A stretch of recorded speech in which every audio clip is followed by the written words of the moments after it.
เจ้าเชื่อบ่การเดินทางที่ดีที่สุดบ่แม่นการไปเห็นสถานที่ใหม่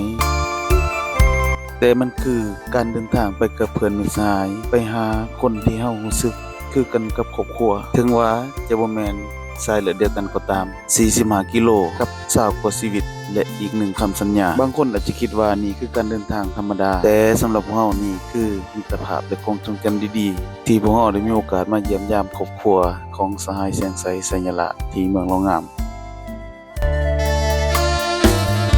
เดินตามแนวทางสวัสดีท่านผู้ชมมื้อนี้พวกเฮา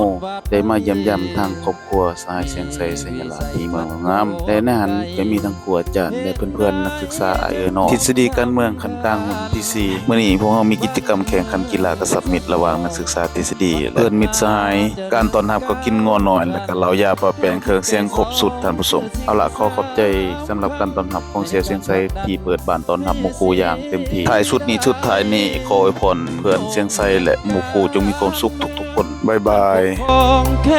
นสารวัง